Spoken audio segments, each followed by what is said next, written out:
Сүйкімсіз үйректің балапаны. Көктемде құстар ауласында аналық үйрек балапан басыпты. Ол күн сайын жұмыртқаларды бауырына басып жылуын сыйлапты. Күндердің күнінде жұмыртқаны жарып, сап-сары мамық балапандар шығыпты. Бірақ бір балапан басқаларына ұқсамапты. Ол сүр түсті, мойны ұзын, үлкен және ебедейсіз болыпты. Құстар ауласын мекендеушілер оны бірден ұнатпапты. Тым үлкен, депті біреулер.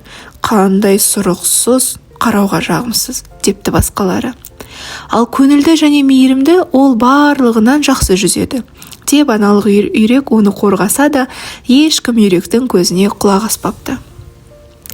Тауықтар мен үйректер оны мазақ етіп, шоқып жүріпті. Тіпті өзінің бауырлары да оны жақтырмай, қандай сүйкімсіз үйректің балапаны. Сені тышқан жеп қойса екен, дейтін болыпты. Үйректің балапаны бұл қорлыққа шыдамай ауладан қашып кетіпті.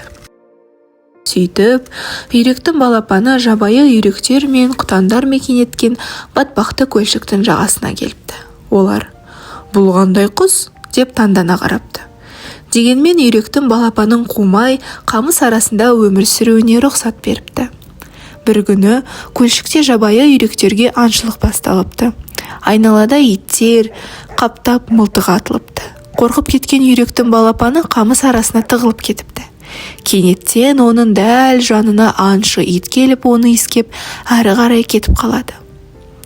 Менің сұрықсыздығым соншалық, тіпті ит те мені тістегісі келмеді, деп ойлайды үйректің балапаны және көлшіктен қаша жөнеледі. Кеш батқанда ол кедей кемпірдің лашығының алдына келіп, кемпірдің тауықтары және мысығы бар екенін көреді. Кемпір үйректің балапанын ересек үйректе бойлап қуанып кетеді. Енді менің үйрегімде болады, деді ол. Бірақ оның сүйікті тауықтары үйректің балапанына сенімсіздікпен қарайды. Сен жұмыртқа сала аласың ба? Деп сұрады тауық. Жоқ, деді балапан басын шайқап.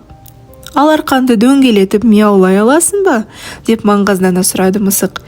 Мүлдем олай істей алмаймын, деп күрсінді балапан. Қандай ақымақсың, деп тауық жақтырмай қыт-қыттай берді. Иемізге жақсы көрінгің келсе, жұмыртқа сал. Бірақ мен білмеймін ғой, деп қобалжыды балапан. Онда біздің үйден кеткеніңіз дұрыс, деді тауық пен мысық. Үйректің балапаны олардан да кетіп қалады. Ол бәрінен алыстап, көлшіктің жағасына қоныстанады. Сөйтіп, арада уақыт өтіп, күз келеді. Күн суытады.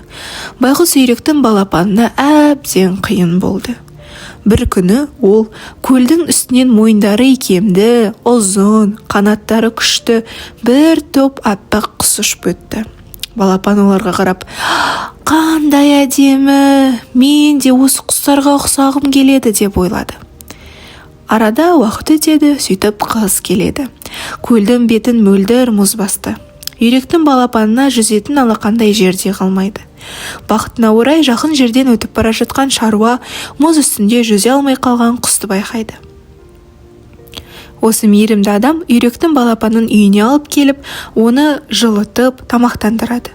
Үйректің балапаны осы үйде қыстап, көктем шыққанда көлге қайта оралады. Сөйтіп, күндердің бір күнінде таңертең үйректің балапанының 3 құсқа көзі түседі. Ол құстарды таниды. Бұл аққулар болатын. Оларға жүзіп барамын, деп шешті үйректің балапаны. Суыққа, аштыққа, қорлыққа көніп жүргенше, олар мені шоқып тастағаны жақсы еді, деп ойлайды ол. Бірақ аққулар оны айнала жүзіп тұмсықтарымен еркелетіп сипап қойды. Осы кезде үйректің балапаны су бетіндегі өз бейнесіне көзі түседі. Ол су бетіне сүйкімсіз үйректің балапанын емес, сұлулығына сөз жетпейтін аппақ аққу көреді. Балапан мұндай бақытты армандамаған да еді. Ол қанатын жазып, мойнын созып, басқа аққуларға ілесіп, аспанға қарай қанат қағады. Құстар ауласын мекендеушілер ұшып бара жатқан құстарға қызғанышпен қарап, аққулар ұшып барады, қандай сұлу, ал біз білмейтін жаңадан қосылғаны бәрінен де сұлу екен, дейді. Ақымақтар, бұл өздері қуып жіберген сүйкімсіз үйректің балапаны екенін әрине де білмейді.